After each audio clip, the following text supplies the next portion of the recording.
নিজের গা হাত পা কাঁপছে হসপিটালে ঢোকার সময়। এখন আইসিইউতে আছি, এখানে বেশি কথা বলতে পারবো না। ওই বাচ্চাটা কই? মাম্মা তুমি একদম ঠিক হয়ে যাবে বাবা। আমি সোনা মা, তুই সোনা পালো, তুমি ঠিক হয়ে যাবে। ওর বাঁচার খুব ইচ্ছা, আপনি ভিডিওতে দেখতেও পাবেন ওর চোখগুলো জল জল করে, মনে মনে আমাকে বলতে চায় মা আমাকে বাঁচাও, আমি বাঁচতে চাই। আমি এখন ঘড়িতে বাজে রাত্রি 9টা, আমি আছি কলকাতা হাসপাতালে। এই দিদি ভাইয়ের কাছে শুনবো আমরা কি হয়েছে। আচ্ছা, কি সমস্যা হয়েছে? আমার মেয়ের কঠিন থেকে বিরল থেকে বিরল রোগে সে আক্রান্ত হয়েছে। গত 26শে ডিসেম্বর ওকে পার্ক সার্কাসের ইনস্টিটিউট অফ চাইল্ড হেলথ হাসপাতালে ওকে অ্যাডমিট করা হয়েছে। আচ্ছা। কারণ বাড়িতে শ্বাসকষ্ট হচ্ছিল। এই রোগটা এমনই যে শ্বাসকষ্ট দিয়েই ওদের শুরু হয়। আচ্ছা। প্রথম দিকে বোঝা যায় না, 1.5 মাস বয়সে ওর রোগটা ধরা পড়েছে। 4 মাস পেরোতে না পেরোতেই ওর শরীরে আমরা ওর খারাপ দিকটা আমরা বুঝতে পেরেছি। তারপর বিভিন্ন জায়গায় আমরা ঘুরে ডাক্তাররা যে মেডিসিনটার কথা বলেছে সেটা পুরোপুরি আমাদের সাধ্যের বাইরে। কত টাকা বলছে মেডিসিনটা? সেই মেডিসিনটা বলছে জিন থেরাপি, সেটা জিন থেরাপি দিতে হবে। মেডিসিনটা বিদেশ থেকে আনতে হবে। আর সেটার দাম 16 কোটি টাকা। 16 কোটি টাকা? 16 কোটি টাকা। রোগটার নাম কিছু বলেছে? রোগটার নাম হচ্ছে স্পাইনাল মাসকুলার অ্যাট্রফি। আমাদের কি বলবো, মাথায় বাজ ভেঙে পড়ার মতন অবস্থা। আমরা সেই থেকে আমাদের দিন রাত্রির এক হয়ে যাচ্ছে, কিভাবে মেয়ের চিকিৎসাটা হবে এই চিন্তা করে করে আমাদের না আছে খাওয়া দাওয়া, না আছে ঘুম।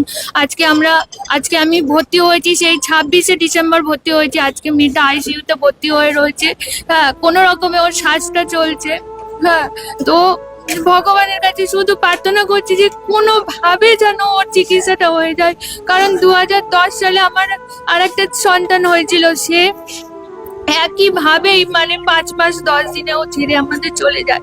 হ্যাঁ, আবার যদি এই পুনরাবৃত্তি হয় আমার আর সহ্য করার আর ক্ষমতা নেই। আমি এইটুকুনি বলতে পারছি যে আমি একদম আর সহ্য করতে পারবো না। তো আমি সকল ভারতবাসী কি পশ্চিমবঙ্গে আমি থাকি, পশ্চিমবঙ্গ কি লক্ষ লক্ষ কোটি কোটি মানুষ, হ্যাঁ, যদি এই ভিডিওটা দেখে থাকেন দেখবেন। হ্যাঁ, আমাকে একটু সাহায্য করুন যাতে আমি এই ভিডিওতে বাচ্চাটাকে দেখাবো। আমি ডক্টরের কাছে পারমিশন নিয়েছি, আমি আইসিইউতে যাব। বাচ্চাটা এখন সিরিয়াস কন্ডিশন, আইসিইউতে আছে। যারা ভিডিওটা দেখছেন, আচ্ছা, আমাদের মা মানুষ সেবাশ্রম থেকে আপনাকে আমি অনলাইন করে দিচ্ছি 10,000 টাকা, আমাদের সেবাশ্রম থেকে রইলো। আর বাকি মানুষ সাহায্য করবে। যারা ভিডিওটা দেখছে, দয়া করে যার যেমন সামর্থ্য হবে একটু সবাই মিলে সাহায্য করবেন। এই অসহায় মায়ের কান্না আপনারা দূর করতে পারবেন। আমাকে একটু নিয়ে চলুন তো আইসিইউতে। আমি আইসিইউ যাচ্ছি এখন। তো যারা ভিডিওটা দেখছেন প্রচুরভাবে শেয়ার করবেন। আজকে কলকাতা আছি, কলকাতা হসপিটালে, পার্ক 3-তে হসপিটালে আমি রয়েছি। তো এখানে খুব বেশি কথা বলতে পারবো না। আমি শুধুমাত্র হসপিটালে ডক্টরের কাছে পারমিশন নিয়েছি। দয়া করে বলছি ভিডিওটা সবাই শেয়ার করবেন আর এই অসহায় মায়ের পাশে দাঁড়াবেন। যার যেমন সামর্থ্য হবে একটু করে সাহায্য করবেন। বাচ্চাটা এত সিরিয়াস কন্ডিশন, আমি একটুখানি আপনাদেরকে দেখাতে পারবো। আজ হসপিটালে এসেছি আর রাত্রি 9টা বাজছে। এত রাত্রে আমি এসেছি বাঁকুড়া থেকে কলকাতা, আপনাদেরকে আমি দেখাবো, শুধু দেখবেন আপনারা। এখানে খুব বেশি আমি কথা বলতে পারবো না, তবে যেহেতু অনেক পেশেন্ট আছে তো তাই এই মায়ের কান্না আপনারা দূর করবেন। দয়া করে বলছি সবাইকে দূর করবেন। আমার নিজের গা হাত পা কাঁপছে হসপিটালে ঢোকার সময়। তো আপনারা যারা ভিডিওটা দেখছেন প্রচুরভাবে ভিডিওটাকে শেয়ার করবেন, প্রচুরভাবে আপনারা দয়া করে একটু ভিডিওটা শেয়ার করবেন যাতে অসহায় বাচ্চাটা প্রাণ পায়। আপনারা সবাই সাহায্য করবেন, ভিডিওটা শেয়ার চাই। নমস্কার স্যার। এখন আইসিইউতে আছি, এখানে বেশি কথা বলতে পারবো না, শুধু দেখাচ্ছি দেখবেন।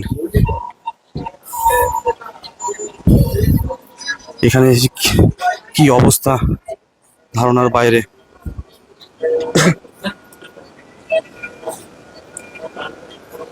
আমি অনেক কষ্টে ডক্টরের কাছে পারমিশন পেয়েছি। ওই বাচ্চাটা কই?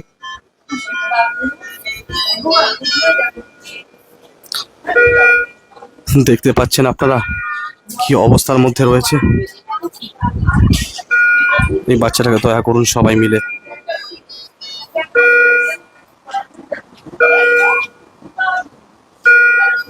এই বাচ্চা, মাম্মা তুমি একদম ঠিক হয়ে যাবে বাবা। আমি সোনা মা, তুই সোনা পালো, তুমি ঠিক হয়ে যাবে। হ্যাঁ, আমার বাবা একটু হাঁটি করে দাও বাবা, একটু হাঁটি করে দাও। আপনারা কেউ নিষ্ঠুর হবেন না। যার যেমন হবে বাচ্চাটাকে দেখুন। আমি অনেক কষ্টে ডক্টরের কাছে পারমিশন নিয়েছি, পারমিশন নিয়ে আজকে আইসিইউতে ক্যামেরা করতে কোনোভাবেই দেয় না, কিন্তু তবুও আমি আইসিইউ এসে ক্যামেরা করছি। তাই দয়া করে যারা যারা ভিডিওটা দেখছেন প্রচুরভাবে শেয়ার করবেন। আমি এখানে বেশিক্ষণ থাকতে পারবো না, ডক্টরের কাছে পারমিশন নিয়েছি, বাকি কথা বাইরে বলছি। আপনারা ভিডিওটা শেয়ার করুন, এই বাচ্চাটাকে দেখে নিন ভালো করে। যদি দয়া করেন এই ছোট্ট শিশুটাকে 50, 100, 200, 500, 1000 যার যেমন হবে, 16 কোটি টাকা প্রয়োজন। সবাই মিলে এগিয়ে আসুন, হাতে সময় খুব কম, সবাই মিলে এগিয়ে আসুন। আমি এইটুকুই বলবো, বাচ্চারা ভালো হয়ে যাক। আমি হসপিটাল থেকে বেরিয়ে গেলাম, বাকি ভিডিওটা বাইরে আমি দিচ্ছি আপনাদেরকে। সত্যি আমার দেখে খুব খারাপ লাগলো। আর আমাদের মামলা সেবাশ্রম থেকে আমরা আমাদের সাধ্য অনুযায়ী আমরা 10,000 টাকা আপনাকে অনলাইন করে দিচ্ছি, ঠিক আছে? আপনি আপনার অ্যাকাউন্টে আমি পাঠিয়ে দিচ্ছি। আর বাকি যারা ভিডিওটা দেখছে সবাই আপনাকে অল্প অল্প করে নিশ্চয়ই সাহায্য করবে, সবাই নিশ্চয়ই আপনার কাছে এগিয়ে আসবে, ঠিক আছে? আর সবাইকে একটু বলুন যাতে সবাই একটু ভিডিওটা শেয়ার করে আর আপনাকে একটু সাহায্য করে। আমি সরাসরি এনার যে ডিটেলসটা আমি ভিডিওর কমেন্ট বক্সে দিয়ে রাখবো। আপনারাও চাইলে এই বাচ্চাটার জন্য একটু সাহায্য করতে পারবেন। আপনারা তো সহৃদয় মানুষ, সবাই ভালো মানুষ। যদি মনে করেন যে এনার এই ছোট্ট শিশুটাকে আপনারা অল্প অল্প একটু একটু যার যেমন হবে সাহায্য করবেন, তাহলে আমি এনার total details comment box, description box আমি দিয়ে রাখবো।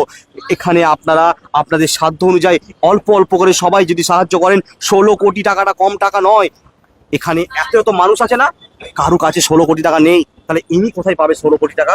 তাই সবাই মিলে যত মানুষরা ভিডিওটা দেখছেন সবাই মিলে অসহায় মায়ের কান্না মোছান, বাচ্চাটাকে সুস্থ করে দিন। 16 কোটি টাকা প্রয়োজন, আর বাচ্চাটা এখন সিরিয়াস অবস্থা আপনারা দেখতে পেলেন।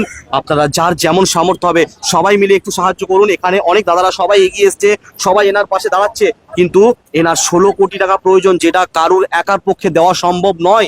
তাই আপনাদেরকে বলছি যারা যারা ভিডিওটা দেখছেন প্রচুরভাবে শেয়ার করে দিন। আর আপনিও শেয়ার করুন, আপনিও যেমন পারবেন আপনি একটু এনাকে একটু সাহায্য করবেন। আর কবে ভর্তি হয়েছে এখানে? গত 26শে ডিসেম্বর ওর শ্বাসকষ্ট হয়, তো সেই কারণেই এখানে ভর্তি করা হয়েছিল। ডক্টর কি বলছে এখন? ডক্টর বলছেন যে ওর দিন দিন আরো শ্বাসকষ্টটা বেড়ে যাচ্ছে, আর ভেন্টিলেশনের যে ঘাটটা আছে সেটা আরো বাড়াতে হচ্ছে। তো সেখানে ডাক্তার বলছে যে জিন থেরাপি ছাড়া আর কোনো উপায় নেই। হ্যাঁ, এর টাইম ছিল, মানে আমার মেয়ের বয়স 6 মাস, কিন্তু এই ভ্যাকসিনটা দেওয়ার 1.5 বছর পর্যন্ত টাইম ছিল, কিন্তু আমার হাতে আর টাইমটা নেই। ওর শরীরের কন্ডিশনটা এতটা ক্রিটিক্যাল হঠাৎ করে হয়ে গেছে যে আমি মানে আর কিছু করার নেই, এরকম অবস্থাতে এসে গেছি যদি ইমিডিয়েট যদি কোনো ব্যবস্থা না নেওয়া হয়। তো এই মতো অবস্থায় আমি কিন্তু বিভিন্ন সরকারি দপ্তরেও চিঠি লিখেছি, চিঠি পাঠিয়েছি, সেখান থেকে তেমন কিছু রিপ্লাই আমি এখনো পর্যন্ত পাচ্ছি না। এইটুকানি, তাহলে আমি সরকারি টাকা পাচ্ছি না, কিন্তু আমি আশা রাখছি যে সাধারণ মানুষ যদি পাশে দাঁড়ায়, কিন্তু তাহলে কিন্তু এটা মানে আমাদের ভারতবর্ষে রয়েছে কোটি কোটি মানুষ, আমাদের পশ্চিমবঙ্গেই রয়েছে 17 কোটি মানুষ। সেখানে যদি মাত্র 10 লাখ মানুষ যদি 100 টাকা করে দেয়, তাতেও কিন্তু আমার চিকিৎসার খরচাটা হয়ে যাবে। হ্যাঁ, তো সেই আশাতেই দাদারাও এসেছেন, আর আমি সেই দাদাদের মাধ্যমেই আমি বলতে চাইছি যে আপনারা একটু দয়া করুন। দেখুন, একটা জীবন যদি চলে যায় আর তারপরে আর কিছু করা যাবে না, এতটাই ও ক্রিটিক্যাল অবস্থায় হয়ে রয়েছে যে আমার হাতে আর একটু টাইম নেই। তো সেই কারণেই বলছি একটু দয়া করুন, যে যেমন পারবেন একটু সাহায্যের হাত বাড়ান। কারণ এই রোগটা এতটাই বিরল, মানে লাখে একটা করে হয়, এই নয় যে বারবার এই রোগটা ফিরে আসে, কিন্তু লাখে একটা হয়, বিরল থেকে বিরলতর রোগ। তাই একটু সাহায্য করুন যাতে আমার বাচ্চাটা বেঁচে যায়। ওর বাঁচার খুব ইচ্ছা, আপনি ভিডিওতে দেখতেও পাবেন, ওর চোখগুলো জল জল করে মনে মনে আমাকে বলতে চায়, মা আমাকে বাঁচাও, আমি বাঁচতে চাই। আমি এই কথা, এই চোখটা আমি মানে সব সময় আমার মুখের সামনে ভাসছে যে মা আমাকে বাঁচাও। এইটুকানি আমি বলতে পারছি, আর বিশেষ কিছু বলতে পারছি না। আপনারা দয়া করুন, দয়া করে সবাই মিলে একটু একটু করে সবাই মিলে সাহায্য করুন। একার পক্ষে কারো সম্ভব নয়। আপনারা চেষ্টা করুন। আজকে মা মনসা সেবাশ্রম থেকে যখন আমরাও চেষ্টা করছি 10,000 টাকা দিয়ে, জানি 10,000 টাকাটা খুবই সামান্য 16 কোটির জায়গায়, কিন্তু সবাই মিলে যদি একটু একটু করে সাহায্য করেন নিশ্চয়ই এনার একটু হেল্প হবে। আর যত ব্লগাররা ভিডিওটা দেখছেন আপনারা একটু এনার সাথে যোগাযোগ করবেন। এনার টোটাল ডিটেলসটা আমি ডেসক্রিপশন বক্সে দিয়ে রাখবো, আপনারা সাহায্য করতে পারবেন, এনার সাথে কথা বলতে পারবেন। যার যেমন সামর্থ্য হবে সেইভাবে এনার পাশে দাঁড়াবেন। আর আপনার নাম একটু বলবেন? আমার নাম সীমা মণ্ডল, আর আমার পুরো বাড়ির ঠিকানাটা? বাড়ি হচ্ছে রাজারহাট, নিউ টাউন রাজারহাট। আর আমার মেয়ের নাম আদ্রিতি মণ্ডল। আদ্রিতি মণ্ডল, আচ্ছা। আপনার হাজবেন্ডের নাম? হাজবেন্ডের নাম সুবিনয় মণ্ডল। আচ্ছা, বাকি ডিটেলসটা আমি টোটালটা কমেন্ট বক্সে দিয়ে রাখবো। আপনারা দয়া করে একটু একটু সাহায্যের হাত বাড়ান, বাকি সম্পূর্ণ চিন্তাধারা আপনাদের। একটু সাহায্য করলে আপনাদের কমে যাবে না, কিন্তু এনার বাচ্চারা সুস্থ হয়ে যাবে, এটা ভেবে একটু সাহায্য আপনারা সবাই মিলে করুন। সবাই ভালো থাকুন, সুস্থ থাকুন। জয় মা মনসা।